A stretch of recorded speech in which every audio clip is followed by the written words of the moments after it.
AI won't make you rich. You will, but only if you learn how to use the right type of intelligence, your AI, your actual intelligence. Look, everybody's out here begging ChatGPT for business ideas, but the ones that are making some real money online in their business, they're using AI as a mirror, not a shortcut. Now, you don't need to be scared of AI. You need to be scared of it knowing the one thing that it can't replace, and that's you. Because the most profitable niche, it isn't a topic, it's a person. It's you.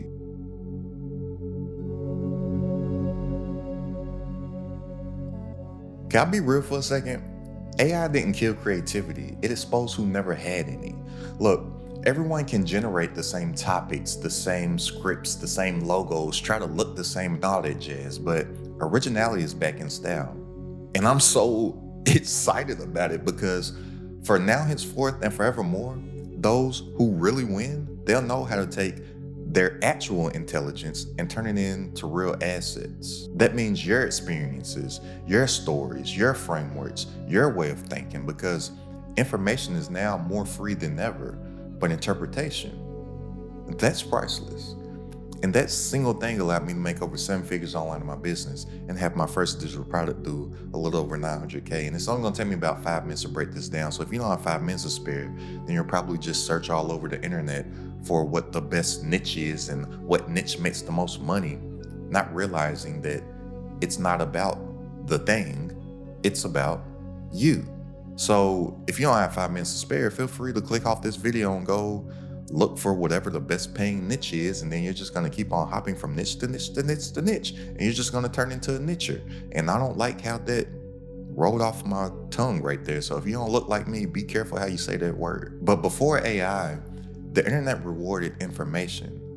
After AI, the internet rewards identity. People don't want 10 ways to make money online, 10 ways to lose weight, 10 ways to get her to go out on a date with you, 10 ways to get over heartbreak, 10 ways to get through menopause, 10 ways for whatever.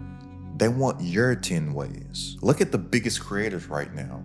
They're not teachers, they're translators. They take what people think they know and they make it feel new again. So here's the rule. AI amplifies you, it doesn't replace you. If you're smart, you use your actual intelligence, your AI, to scale what makes you different, not to drown out in what makes everyone else look the same. And most people right now are just copy and pasting mediocrity. They're automating what was already average. Average doesn't build the right audience. Average doesn't build wealth. And average just dies in the feed. Plus, you're not average. You're exceptional. It really pains me how many people don't think that they're special. And you probably don't know this, but the odds of you being born are like 1 in 400 trillion with a T. So many things had to go right in the universe for you to become you. And yet with that, everyone is looking to be like someone else instead of really tapping in to who they are, instead of really tapping in to their superpowers. Because you can't outsource originality. You can't automate wisdom, and you for sure can't prompt your way to purpose. You've got to use AI as a tool to extract your perspective, not erase it. The smartest entrepreneurs treat AI like an intern, not a leader. So they'll say, here's my brain, here's my AI, here's my actual intelligence, here's my frameworks. Now help me multiply it. And that's how you can actually build some leverage. Not by letting a robot think for you, but by letting it scale what you've already done. So let's talk about actual intelligence. And it's not about IQ, it's about alignment. And I have a 4-part framework to where you can find your most profitable niche of one, because nobody can compete with you. So look, what you got to start off with is something that you love. Now, former me used to say, fuck your passions. And former me was stupid as hell because I ended up building a business for myself that I ended up hating. And the whole reason I wanted to become an entrepreneur was to do what I want to do, when I want to do it, how I want to do it, on my own time. And I literally hated my 9-to-5 job. Like I fired my job April 1st, 2016, and I remember that I would have to set my alarm an extra hour and a half early just to give myself a buffer to if I had to vomit that morning. Because I would literally get sick to my stomach with the thought of going into work, that some mornings I would literally throw up thinking about work, and then brushing my teeth, gag, throw up.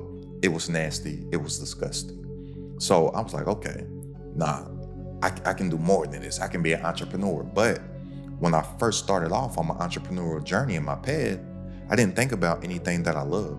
And I ended up putting myself in a terrible life because I used to listen to all the hustle bros talking about, oh no, don't worry about your passion, get the money, and then you can do everything that you're passionate about later. I'm telling you, it freaking sucks. So first start off thinking about some things that you love and some things that you actually are passionate about, because why does it make sense to spend all this time, energy, effort, and money building something that you hate? And as somebody that's been there before, I'm telling you, it freaking sucks. So think about those things that you just can't stop thinking about. Think about those things that you're super curious about. Your curiosity can be a compass. Follow it. Ask yourself, what is it that I can't stop thinking about when I know I should be relaxing? Think about, what is that thing that I can't stop thinking about even though I know I need to be going to sleep right now? Think about what topic you could just go on a rant on for 20 or 30 minutes without even realizing that all that time went by. All those things can be your clues. Now, the second part is to think about the things that you're good at. And everybody has something that they're good at. And I'm not saying something that you're the absolute best at, but I'm saying something that you're useful at. List out every skill that you've learned, every win you've earned, every problem that you've solved. That's raw material right there. I was having this conversation with one of my homegirls, and she was talking about how she was like struggling to realize what she was good at outside of her former athletic past, right? And she's very good at writing, very good at spoken word, very good at advice. Like, all of her friends come to her for life advice. They come to her for prayer. They come to her for spiritual guidance. They come to her to just feel calm when their life feels like it's in chaos. I'm like, you don't think that those are skills? You could be like a life coach. But really, spend some time and list out everything that you're good at. And the money isn't what you know, the money's in how you connect what you know. Because a lot of the times, when you mix two skills that normally don't mix, it's like you got a gym. Just like Tommy and Chucky, right? Like Tommy and Chucky, they don't mix. Tommy's super brave leader. Tommy, he's a scared. But they combine perfectly together for the perfect duo. Now, the third thing, this is where most creators really mess up. And you need to think about what it is that the world needs, right? Or what is it that people need? Most people build what they want to make, not what people need to buy. And that really is something that people just cannot get through their brains. They're thinking that they need to find a niche when you don't. You don't find profitable niches, you diagnose them. And how do you diagnose them? Well, you think about, what is it that people actually need? As an entrepreneur, you don't just make what you want. You make what you want in your free time. We call those hobbies. You got to be able to identify a problem in the marketplace and see like, oh, people are struggling with this. I can come up with a solution to that problem. Now with this, you can use an AI like a ChatGPT to identify pain points, but you have to use your AI, your actual intelligence, to interpret them. And then the fourth thing is your positioning power, because you need to think about, what is it that you can get paid for, all right? What is it that you can get paid for? And the reason why I said that this is your positioning power, because money doesn't flow to a passion, money flows to a position. So I was literally just having this conversation with somebody in my community. Shout out to you, Mo, if you happen to be watching this video. But me and Mo, we were having a back and forth conversation about positioning, and she was saying, well, doesn't positioning take trial and error? And I was like, no, positioning takes clarity on knowing who it is that you're serving and strategic thinking. And the example that I gave her was this. Like, imagine that I was helping young, lonely men. And I could say to these lonely men, here's 10 tips to become a better communicator. Okay.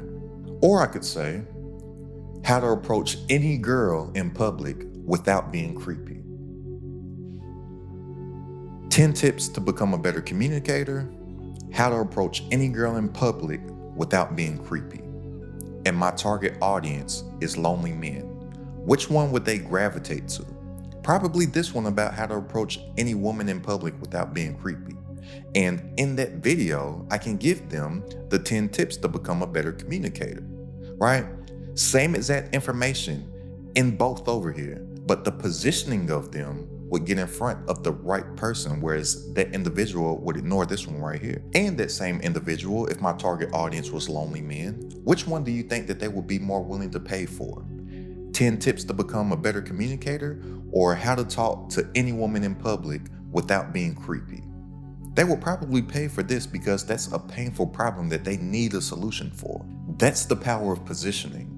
Now, when you find this sweet spot where all this stuff links up right here, this is your niche, all right? When you can mix in something that you love with something that you're good at, with something that people actually need and something that you can get paid for, that's your niche. That's how you find your niche of one. Simple equation. You have love times skill times need times position.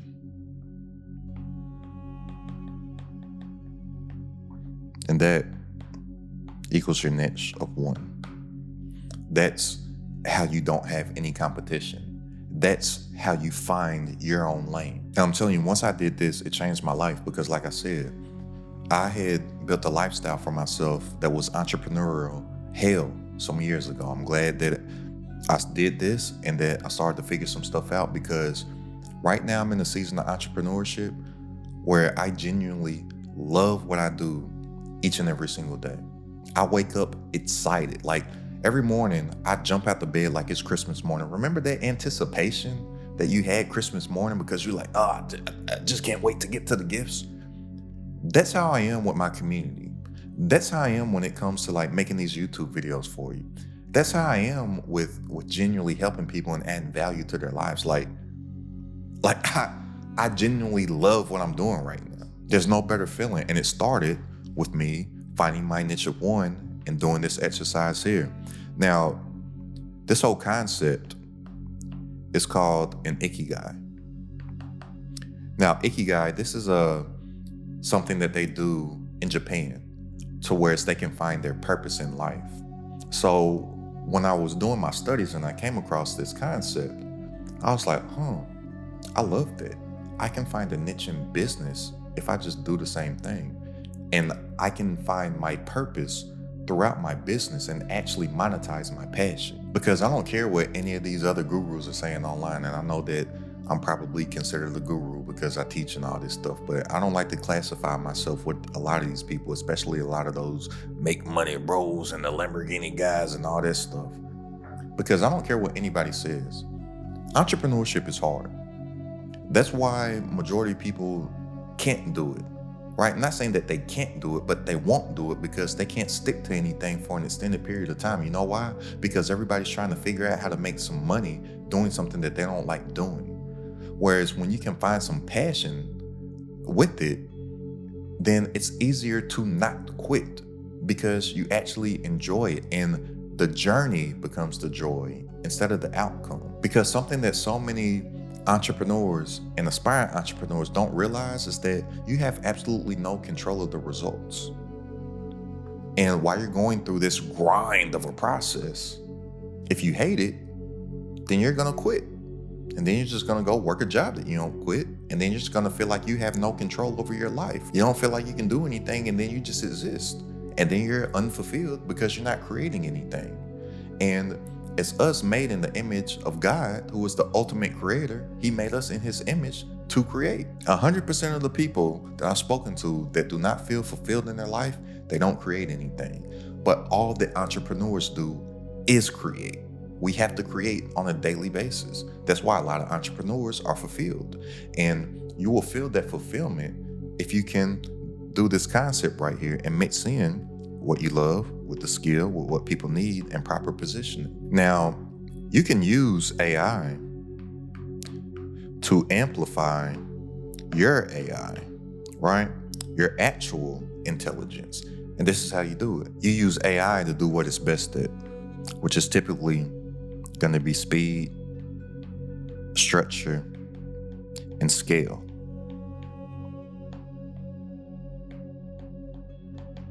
Right? You can use AI and its power for these three things: speed, structure, and scale. But you use yourself, your actual intelligence, for only what you can do, which is perspective, emotion, and storytelling. So let me break this down, how the technology meets humanity. You can let the speed of AI draft, but you tell it what to say. You can let AI structure. You can let it organize your chaos, but you can bring in the context. You can use it for scale, like you can use it to take one big idea that you have and turn it into 10 different formats, right?